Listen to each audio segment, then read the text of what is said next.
unta. Yo ditumong loro yo. Moh PNBW aku mau njaluk aku. Soale Pakde, sampean kan haji kae kan urung nggawa telek unta. Urung. Ning gone apa meneh ning Indonesia iki unta iki kaya empane iki langka ngono lho. Kok sik kowe iki ayune kaya ngono iki sik ngopeni telek to. Apa kurang Kan gawean? diformalin ora mambu. Oh, diformalin ora mambu jabone jerone ya mambu. Wong sing kena jaba tok, wong kok bocah kurang gawean. Jerone mambu, Reng. Mambu. Berarti wis tau ngambu. Tahu berarti. Ya pas bareng kowe kan. Wis nate sowan ana laladan ngebung. Nate Mas niki yen sangiran museum niki Nggih. wong riyen kula nggih nate dinas tegese dados PNS nate dipun tugasaken wonten tlatah mriki ning rikala taun pinten nggih kesupen kula. Oh, ngaten. Tegese mriki kunjungan dinas. Nggih, Lek gareng teng mriki pun nate nopo dereng. pengestune Mas nggih cekek demit lagi pisan niki kula. Waduh. Lantaran saking Museum Cagar Budaya kalian warga masyarakat ing Ngebung pandegane kali Mbah Lurah jenengan saged silaturahim wonten mriki. Mula nggih nadyan lagi sepisan tetap disyukuri. Orang yang suka bersyukur akan ditambah nikmatnya atau rezekinya. Amin. Mungkin niki tombo kangen dangu mboten teng tlatah Sragen. Ngaten nggih. Nggih ning kula nyekak lewat tol supaya ringkes metune Pitu Gerbang iki lho. Gondang Rejo arah Wiwit Sida. Arahe lah Kabupaten Wiwit Sida to. Endi to kuwi? Purwodadi. Lah ya Purwo ki Wiwit dadi ki Sida.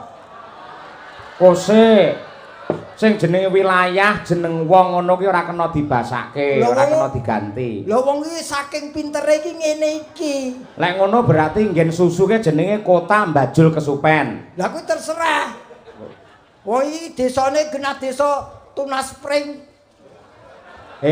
Desa Ngebung. Lah ya bong ki ra Tunas Pring to. Iya bener. Pancen manut sejarah mbiyen laladan kene iki akeh pring. Nah, akhirnya bareng rejane jaman diparingi nama Ngebung ngono kuwi. Nah, iki tegese Ngebung ki apa? Iki sangkut paute karo awake dhewe iki. Apa? Iya. Lek kanggo ku ya manut sejarah mau mergo kene akeh tanduran pring. Ora yen iki per huruf desane apa Ngebung? Ngebung. N ki naminipun Pak Lurah Pak Haji Tarso. Sarto. Sapa? Sutar. Mergo ora tau nimbali iki dadi ora kecekel-kecekel. Nggih. Itu, ya ta? Terus apa? G ki guyub rukun masyarakate. Betul. Ya ra? Ya. Ekonomine racak-racak mapan. B Budaya dilestarekke. Upamane bersih desa mesti nggelar wayang kulit.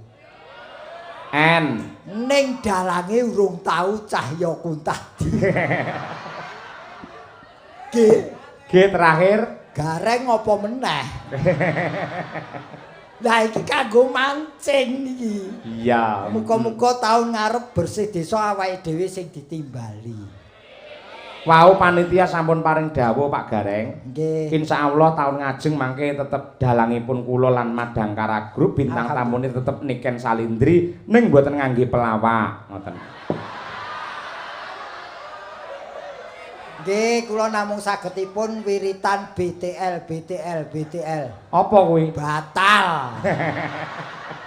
Wes kowe ramangan aku ramangan padha ra ngukupe. Nggih. Wong golek rejeki kok ijir. Nggih. Ning iki tenan alhamdulillah sosowan rene. Pripun? Niki ujube kenduri agung. Nah, sing tak bahas ki kenduri ki apa? Kenduri menika yen agung genah gedhe besar. Nggih. Kenduri ki apa?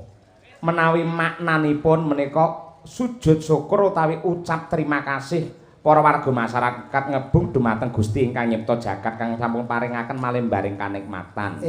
Terlalu panjang tidak tepat sasaran. Lah ngono kuwi malah nyerang aku taun ngarep njaluk padha mangkate ya to. Lah wong-wong ki dikei masukan, menerjemahkan ki supaya ketok cetha lan apa iso ditampa. Kenduri agung. Kencangkan persaudaraan antara kita. Iya, bener. Ya, Tanpa ada kekompakan dari panitia dan masyarakat mungkin siji tok ora ono. Mesti kencangkan persaudaraan di antara kita. Dua hal yang dilaksanakan yaitu spiritual dan sosial kemasyarakatan. Iya. Cerdas anggar pelawak wis lunas ya cerdas, Nduk. Ya, iki lak dalam rangka golek tambahan to kowe. Lagi sing penting ridho ilahi yang kita tunggu-tunggu. Tadi begini ini ya menanti ridho Sang Pencipta yang Maha Kuasa. Betul. Lho kok bareng yo? Lagi Agung. Aku ora melu Agung kok. Oh, Agung iya, budal dhewe kok. Oh iya. Agung tanggapan dhewe aku ora dijak mosok kon melu. Nggih. Ini adalah Museum Manusia Purba Sangiran Klaster Ngebung. Lah, Sangiran Persuku Sa.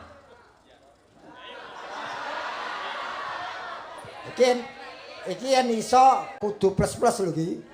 Apa kuwi? Ya tambahan. Ya ora, kewajibanmu pancen ya menerjemahkan kuwi kok. Saat ini dipimpin oleh Pak Wahyu, ya ra. Bener, Mbak, bener toh, Mbak? Oh iya, bener ya. Lho wong aku iki kaki tangane kok. Mung dadi anak buahe bangga reng ora. Lho iya no. Iki ngimpun barang-barang sing bernilai harganya untuk dikoleksi.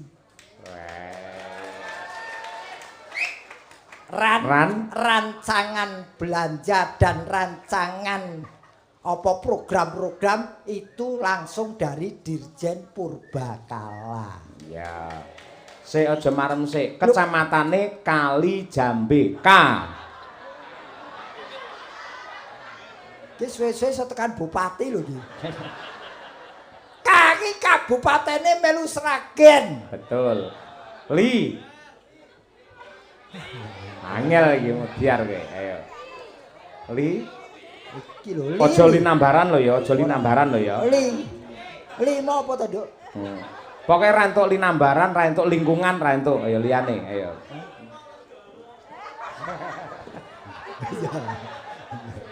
Ya, bolo. Lilo lega atiku.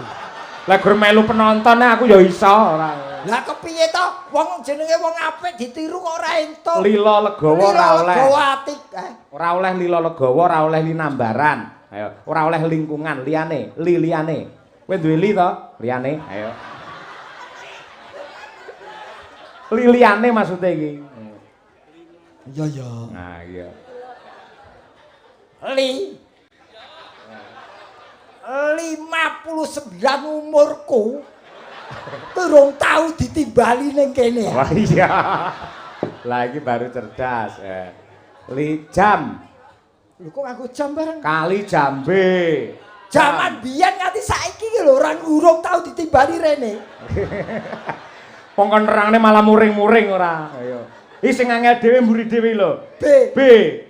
Besok kapan tuh aku ditimbali rene iki? Wes ora tekan dijak. Wes trimo nggon kecamatan kowe aja kabupaten ngelu sirahe. Neng kene kon kenduri kok malah mumet. Tahun ngarep yen wayangan muga-muga aku sing ditimbali mesti ngejak karo sampeyan. Lah carane ben sampean katut terjemahkan nama saya Cahyo Kuntadi. Ra gelem tahun ngarep ra katut.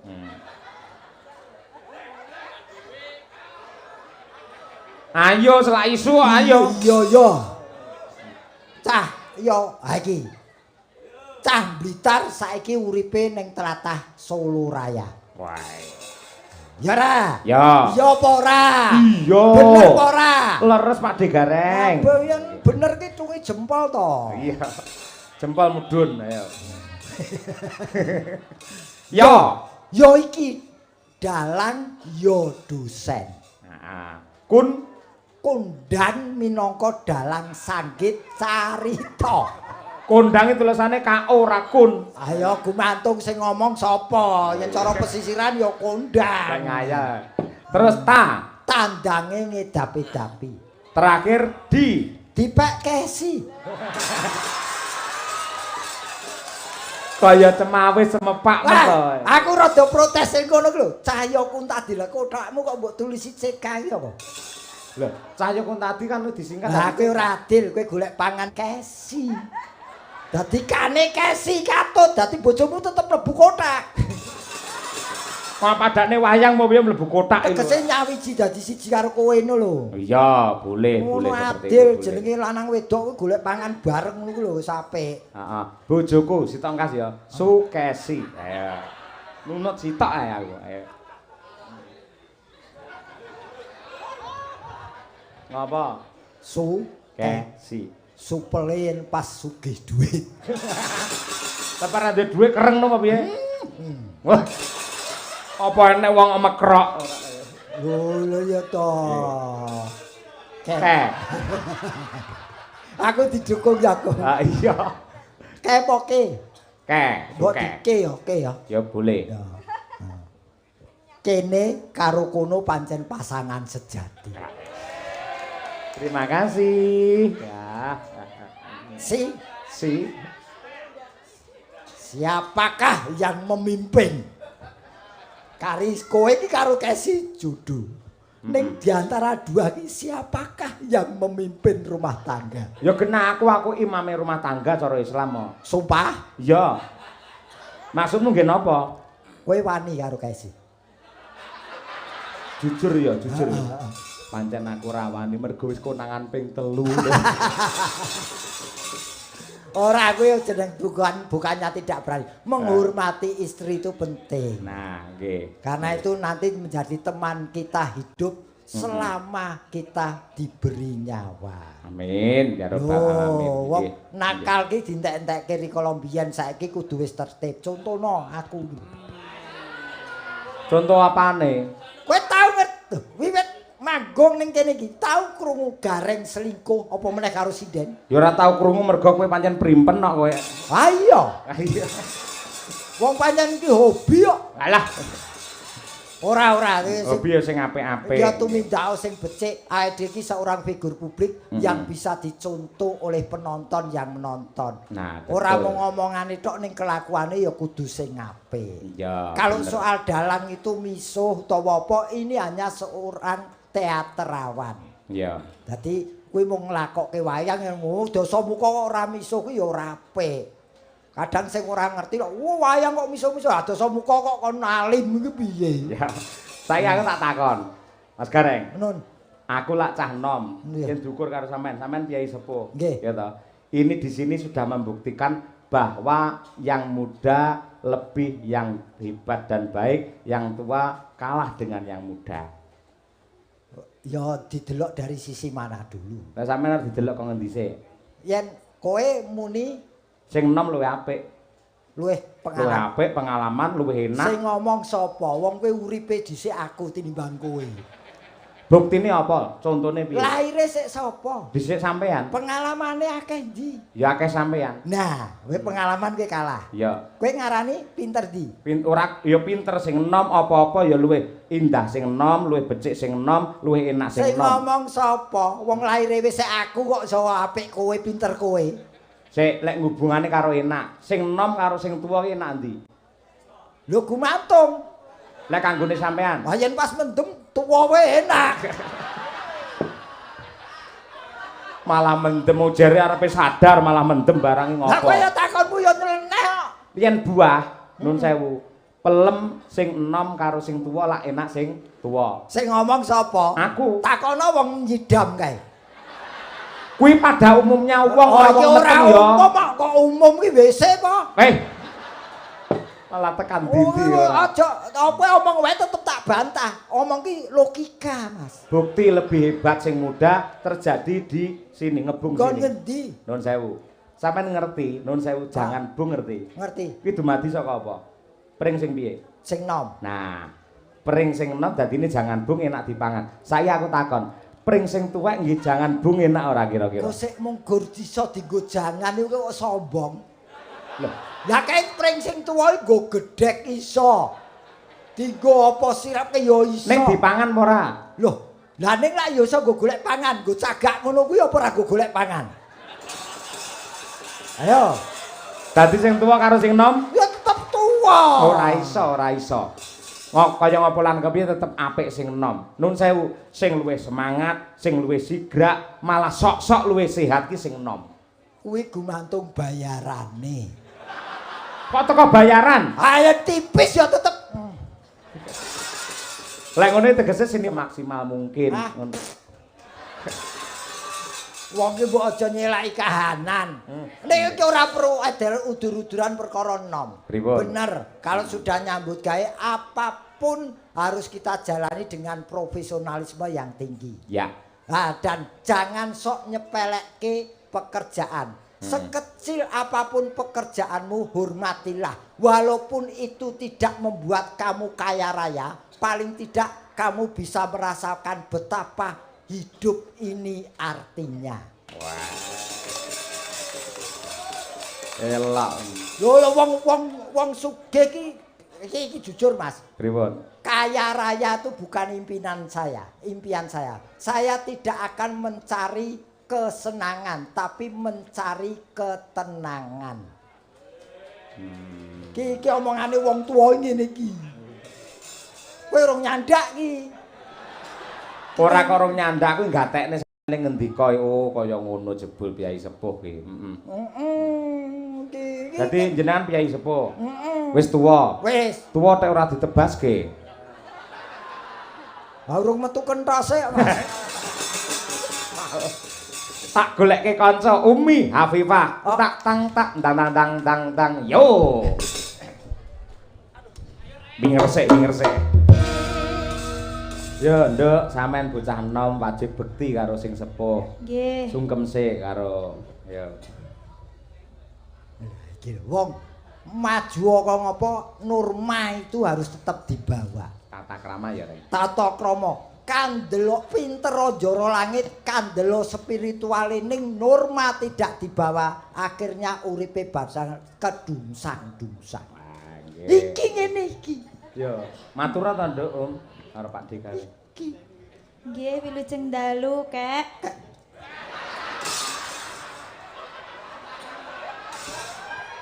Ora enak ya. Kek tegese apa? Kakek. Lah iya. Lah dicethake kakek kok ngertine kakekane piye? Mboten. Aja kek to. Lah kong. Kong ki rada elite sithik. Nggih. Kong. Berarti jenengan senenge di anu kong. Kong. Nggih. Ah. Nggih, Kong. Kowe jenengmu sapa mau? Kula Umi, Kong. Lah iki bocah sing membingungkan iki. Kok iso? Wis di bojo rum? Dereng, Duwe Kong. anak rum? Dereng. Lah kok Umi? Lah niku Umi iki ibu iki. Umi. Lah niku lek maringi tiang sepah kula lho, Kong. Lho sepah ki apa? Tiang sepuh. Sepah ki ampas e. Tiang Sepuh sepuh. wis basa aja dibasakne neh ngono. Nggih, tiang sepuh kula, Kong. Oh, Maklum kula kan sanes mahasiswa apa? Mahasiswa bahasa Jawa. Mahasiswa Bahasa Jawa. dadi ora pinter basa Jawa. Nggih saged sekedhik-sekedhik. Apa ya jaminan apa piye mahasiswa sastra Jawa terus pinter basa Jawa? Oh, mboten Ora apa ya jaminan mesti yen ora kuliah ora pinter basa ya urung mesti. Oh ngoten. Kowe kepengin pinter basa? Pengen. Melu aku sesasi. Dadi. Genah ta. Dadi pinter. Dadi meteng.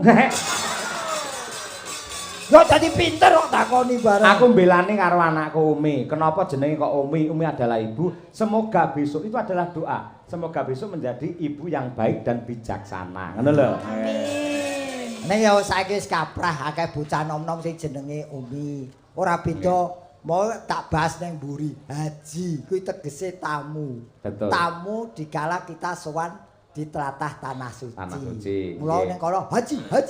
Kuwi tamu. Heeh. Nah, saiki nang kene ya wis dudu tamu meneh. Mula ya diundang haji sok-sok salah. Ning bagi saya, upama diundang haji kuwi ora apa-apa. Kanggo warning peringatan. Oh iya. Supaya langkahku tidak akan keliru karena saya pernah sowan ke sana. Dadi rambu-rambu nggih. Rambu-rambu. Perune kuwi bukan karena titel. Selain itu Mas Gareng, nun sewu, haji itu adalah rukun Islam yang kelima. Betul. Yen pancen adil, sing disebut ora mung hajine. Wong sing kulino salat kudune ya salat Gareng. Bener mereka termasuk. Ning tenan wis duwe pacar apa urung? Dereng. Umurmu ki piro? Kalih dosa. Ora eman-eman to. Lah kula disakiti terus kok. Sopo? Sopo? Iki sakmene iki sopo? Sing nyakiti kowe sopo? Sopo iki? Suromo. Sing tau nyakiti kowe sopo? Kok nganti ana bocah? Sopo? Suromo. Sing biasane gaene ngantuk. Sapa dicethake? Cetrake sopo? Sing lemu.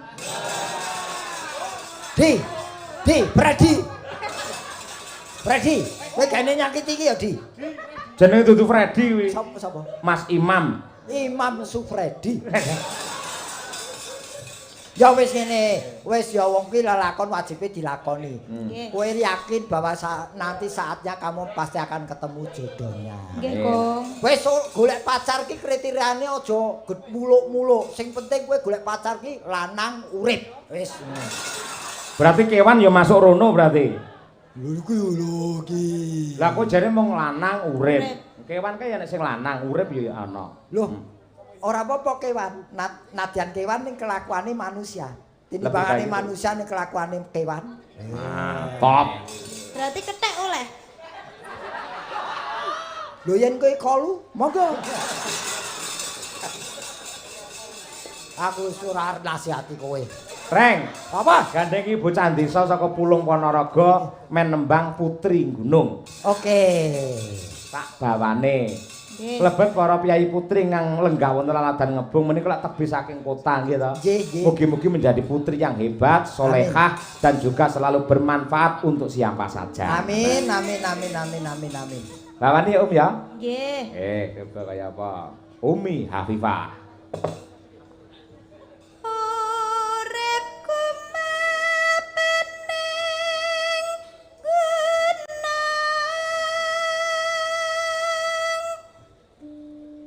mila kulit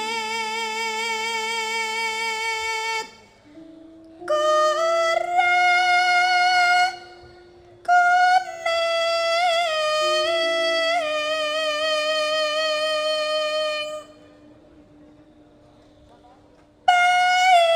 paitanku mong kasetyan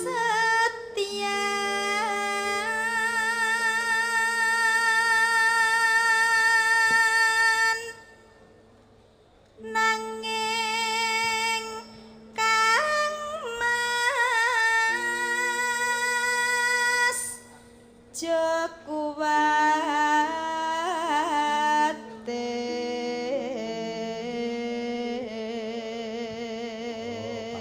Pacare jenenge Bejo. Bejo apa Tejo? Mboten Lah kok Jo mo? Jo ki Bejo. aja. Oh, aja Nanging Kangmas aja kuwatir. Lho kan mau Jo tok kok. Jo. Jo kuwatir ki Niku kan aja. ngepas nek nggih. Aja kuwatir. Nggih. Ya. Kuwatir. Oh Aryo, ya. Nggih. Mboten.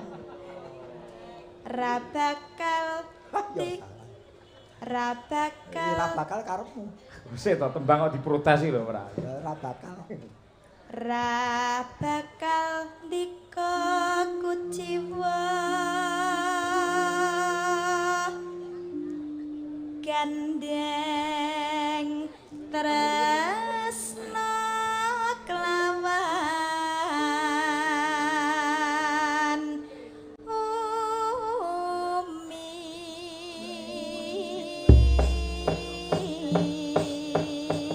Suarane empuk iyup dasar sing genjer. Wah, duh, sing genjer iki delok kemlintine nganggo kacamata las. Wong pengaman kok kacamata las. Nggo nutupi ngantuke. Ora bakal kanca-kanca meleki taunan kok ya. Apa? Setahun turu terus lho. Monggo dipun aturaken Putri Gunung Umi Afifah bersama Mandang Kara. Ya Nduk, buka celuk. Nadyanaku. Matur nuwun. Wis ora guam blas bocah iki. Nggih, pancen ya petingane nggih alusan ngono kuwi Mas Gareng Nggih, Umi Afifah. Nggih. Lah menika Mas Gareng, dawuh. Kula seminggu kepungkur menika nyatet Pangkur Putri Ndaha. Mangke ngampil nggen bali kambang kanca-kanca pengrawit saken Pangkur Putri Ndaha. Niki yen diwaca mudhun niku tulisane Dimas Niken Salindri. Oh, cocok. Kangge ngormati anak wedok. Sandiasma to niki. Nggih, Sandiasma. Nggih. Ya digarap pelok coba kaya apa? Putri Ndaha. Monggo langsung kemawon saking Kendang. Ya, men jumeneng Niken Salindri. Yuk.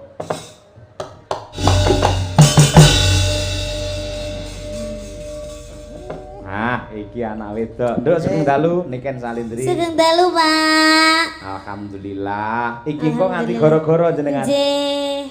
Iso tanek, iso wareg ibarate wong mangan, anggene para penggemar jenengan menikmati lantunan indahnya tembang dari Niken Salindri. Nggih, alhamdulillah. Aku arep ngucapke selamat bubar umroh, selamat ya, Nduk. Nggih, Pakde, matur sembah nuwun. Iki diarani canom ora nglupake ibadah. Nadyan laris-larise wektu iki ning menyempatkan diri untuk melaksanakan ibadah umroh. Nggih, alhamdulillah. Mumpung diparingi rezeki, kita itu harus memenuhi undangan dari Allah. Betul. Ya wis entuk watuk barang to kowe. Wis. Wis kok banter men. Ndak aku bangga Watuk kok bangga. Iya, kan watukku ora mergo nyapa-nyapa. Napa? Watukku kan saking Gusti Allah langsung diparingi kok kono. Dianggep kowe gurah. Oh ngono. Heeh, waton ora watuk unta ya. Watuk unta ya apa? Watuk unta kan guguk lho. Aku ki kelingan lek sampean ngomongne unta iki. Ha piye? Aku ki nggawa oleh-oleh lho asine, Pak. Apa, Nduk? Kagem mano Pak De Gareng iki. Istimewa no. Istimewa. Oleh-olehmu apa? Telek unta. Yen gelem telek unta. Ya ditumong loro ya. Moh pengen dhewe aku mau njaluk aku. Soale Pak De, sampean kan haji kae kan ora nggawa telek unta. Urung. Ning gone apa meneh ning Indonesia ki unta ki kaya empane ki langka ngono. Kok sik kowe iki ayune kaya ngene iki sik ngopeni telek to. Apa kurang Kan gawean? diformalin ora mambu. Oh, diformalin ora mambu jabone jerone ya mambu. Wong sing kena jaba tok. Wong kok bocah kurang gawean. Jerone mambu, Reng. Mambu. Berarti kowe tau ngambu. Tahu berarti. Ya pas bareng kowe kae lho. Kowe tenan asli iki ya rasa hormat kanggo awakmu isih menyempatkan untuk kesana. Ning sing penting ya ini apa wae gaweane dikumpulke kanggo niat sing becik kaya awakmu. Nggih. Ngono wingi bar ning kono nyawang unta, nyawang wong Arab-Arab, apa meneh ning kono ki tumblek-blek. Jadi di sana itu banyak-banyak sekali pelajaran. Di sana itu meskipun enek wong sing sugih kaya apa, terus enek wong sing terhormat kaya apa ning desane, ning gone lingkungane dan sekitarnya, tetapi di situ itu tetap sama. Betul. Iya. Sama di mata Allah. Wis ora ana derajat, ora ana pangkat, ora ana wong sugih, ora ana wong miskin, kumpul siji nyawiji dadi siji. Nggih. Nduk sampean wingi lek pas umroh ki kostume piye, Nduk? Kostume jenengan? Kula. Nggih. Damel napa jenenge jubah-jubah ngoten niku. Sing putih kae, Nggih, tanpa betul. jahitan kae. Nggih. Kok beda karo Pak Gareng pas haji? Lha Pak napa? Gareng biyen pas haji yo macak ngene iki dhek ngubengi Mekah yo ngene iki. Masa? Heeh. Gek sampean dikira wong gendeng no wingi. Lho ora dikira pancen gendeng kok. Kurang ajar. Aku lah yang manut gurune kuwi kok. Wong ning tanah suci kok dadan ning kono weruh unta. Weruh unta. Lah pancen kono ciri khase iwane unta. Iya. Ning kene gajah. Oh iya ya. Kok ket mau apa enggak ngono apa ndak kesel ya, Pak Lho Dik? ora kesel mergo wedi. Yoga semene iki wis do pesen pipa gading lho. Ayo sapa sing kepengin sempal cangkeme? Ayo. Aku ra. Tapi alhamdulillah aku ning kono kan 10 hari, kita wis iso basa Arab lho. Elak iki. Contohnya apa? Haram.